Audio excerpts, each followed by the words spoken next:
एक अमित नाम का लड़का रहता है और उसका आज स्कूल फोटोग्राफ का दिन रहता है। वो तैयार होता है, ऑटो पकड़कर अपने स्कूल के लिए निकल जाता है। वो जब स्कूल पहुंचता है तो उसको मालूम पड़ता है कि वहां पर अरेंजमेंट हो रहा है, फोटोग्राफ खींचने का तैयारी हो रहा है। तो वो क्या करता है, जाकर सामने में खड़ा हो जाता है।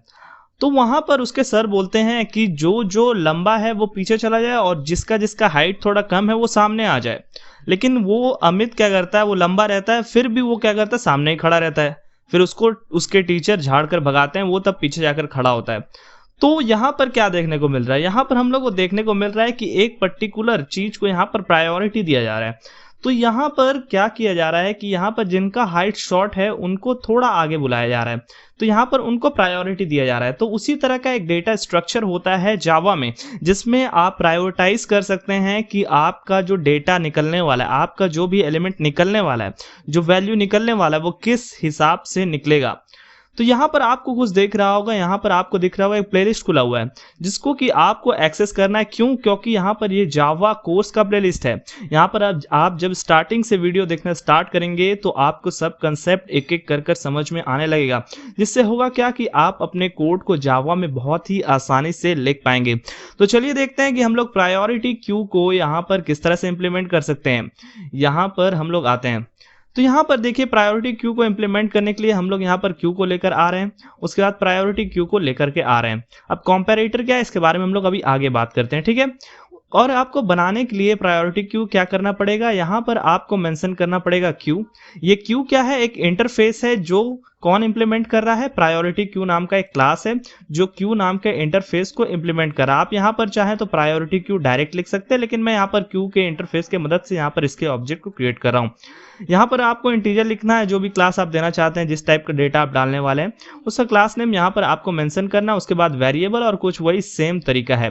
यहाँ पर जो जो क्यू में आपको मेथड्स मिला था वही सारा मेथड्स यहाँ पर आपको देखने को मिलने वाला है। जैसे कि यहाँ पर ऑफर करेंगे तो आपका जो वैल्यू है वो ऐड हो जाएगा। यहाँ पर pq.offer123 हमने ऐड किया और उसके बाद यहाँ पर system.out.println एक काम करते हैं, हम लोग इसके वैल्यू को थोड़ा सा मैनिपुलेट करते हैं ताकि आपको समझ में आए। हम लोग 3 सबसे पहले ऊपर डाल देते हैं और मैं क्या करता हूँ कि 1 को एकदम लास्ट में डाल देता हूँ। तो हम लोग के हिसाब से यहाँ पर क्या होना चाहिए कि ये जो है 1, जिस तरह से हमने इस वैल्यू को डाला है, जैसे 3 2 1 है, तो हम लोग जब हम लोग PQ को प्रिंट करेंगे तो 3 2 1 हम लोग को देखने को मिलना चाहिए। अगर ये Q होता तो हम लोग एक बार इसको रन करके देखते हैं यहाँ पर हम लोग को देखने को क्या मिल रहा है। तो यहाँ पर देखिए हम लोग को 1 3 2 देखने को मिल रहा है। ऐसा क्यों हुआ?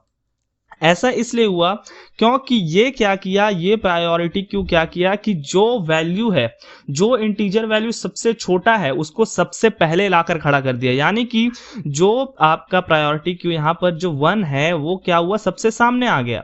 सबसे सामने आने का मतलब क्या हुआ कि जब निकाला जाएगा, पोल किया जाएगा, तो आपका 1 है वो सबसे पहले निकलने वाला है।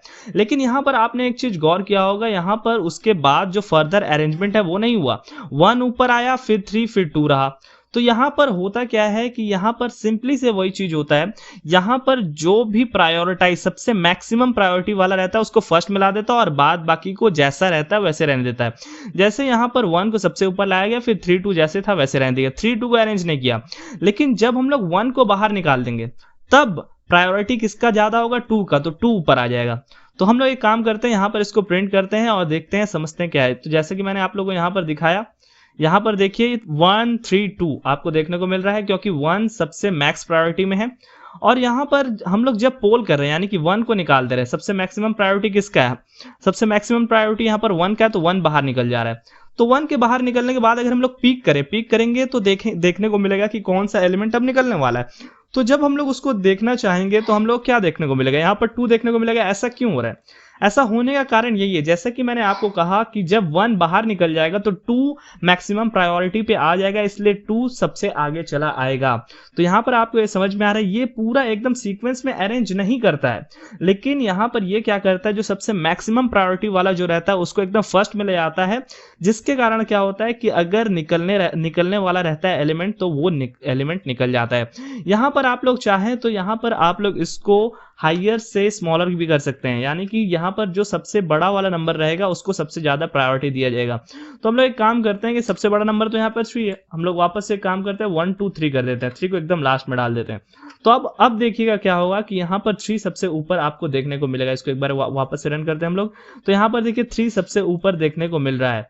और हम लोग जब पोल कर रहे हैं तो पोल में क्या देखने को मिल रहा है हम लोग को 3 निकल जा रहा है, और यहाँ पर प्रीक करने के बाद 2, तो 1 सबसे लास्ट में चला जा रहा है प्रायोरिटी के कारण।